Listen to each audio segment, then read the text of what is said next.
Magandang umaga mga igan, nauwi sa personalan at sumbatan ng bangayan. Dina Senate President Juan Ponce Enrile at Senador Alan Peter Cayetano sa isyu ng di pantay na pamamahagi ng dagdag pondo sa mga senador. Inungkat ni Enrile ang umano'y personal na utang na ama ni Cayetano na 37 million pesos. Binatikos naman ni Cayetano umano'y pakikialam naman ng Chief of Staff ni Enrile na si Atty. Gigi Reyes sa pagpapatakbo ng Senado. Darito ang report ni Jam Sisante.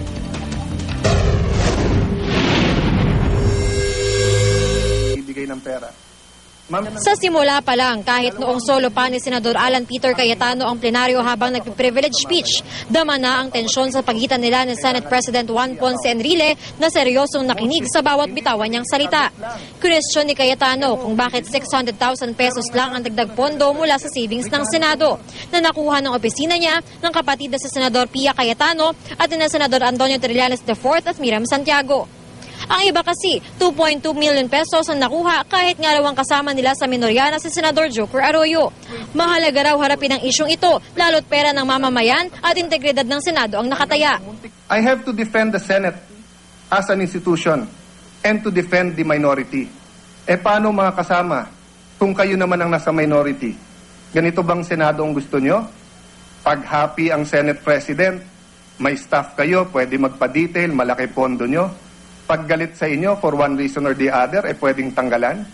Giit ni Cayetano, hindi raw panig nila ang nagpasimula ng bangayan kundi si Enrile. Bakit ba kayo inis at galit sa akin personally? Dahil dati na po kayong galit sa akin. Sapagkat napakalapit po ninyo dalawa ni Atty. Gigi sa dating Pangulong GMA at kay First Gentleman. Pinuna rin ni Cayetano ang naging pahayag umano ng Chief of Staff ni Enrile na si Atty. Gigi Gonzales Reyes na tinawag daw ng mga ipokrito ang minorya sa isang panayam sa radyo. Alam mo naman natin kung paano nyo po pinapatakbo ang Senado. Or more accurately, how you and Attorney or Ma'am Gigi runs the Senate. Di ba ho, bawal sa caucus sa mga staff? Di ba ho, sa lounge na yan sa likod, bawal ang staff? But out of respect for you, pumayag kami na hindi lang nandun si Ma'am Gigi. Kung hindi, pwede pa siya magsalita pag may caucus. Pwede siya mag-discuss sa mga senador para na rin siyang isang senador. Ipinakita pa nga niya ang mga sulat kamay na memorandum ni Reyes, kung saan pili lang daw ang mga senador na bibigyan ng mga dagdag pondo para sa kanilang maintenance and other operating expenses o MOE. Hamon ni Cayetano, i-liquidate kung paano nagastos ang ipinamahaging pondo, gayon din ang mga checking pamasko at payagang ma-audit ito ng isang private independent firm.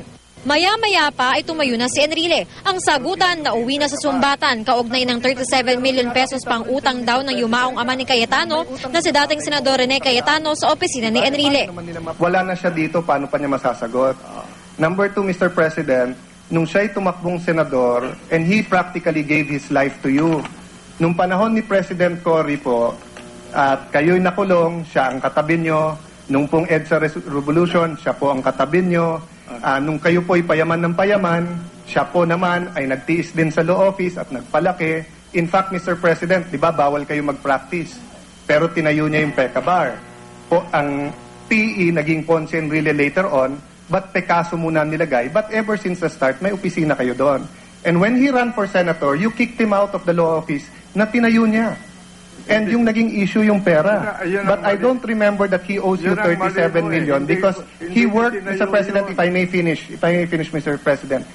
My father worked for every single centavo that he, and it's unfair for you to bring that up. Kung sabihin ko sa iyo ngayon, na tatay mo ang may utang sa amin, diba? Paano naman nila mapapaliwanag? Wala naman sila dito. Ito ang record ng opisina namin. Well, kung may record kayo, di pakita nyo, singilin nyo kami. Pinapakita ko sa iyo. Pero pinapakita ko rin sa iyo, Mr. President, na may utang na loob din naman kayo, pero never ko naman siningil, di ba? Anong utang na loob ko sa inyo? Hindi ho ba na pinagsilbihan kayo ng maganda? Ano ba yung bahay ninyo? Yung bahay po namin, inutang po sa bangko at nabayaran po yan. Yung mga kahoy, saan yan po ba issue? Hindi ko po alam kung saan galing ang kahoy, Mr. President.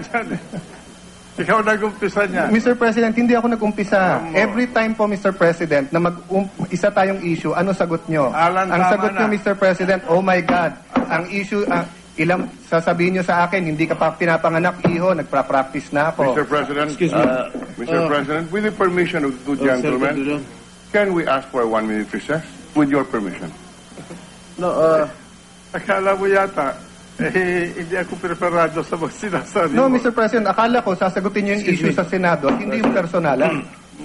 Majority Leader. Ikaw nag-umpisa. Mr. President, I move Hindi to po ako suspend the nag-umpisa, session. Mr. President. Kayo po nag-umpisa, tinatapos ko lang po. All right, with the permission of the body to ease the tension. Now may I request that I answer the question of the budget. I will not go down to the gutter.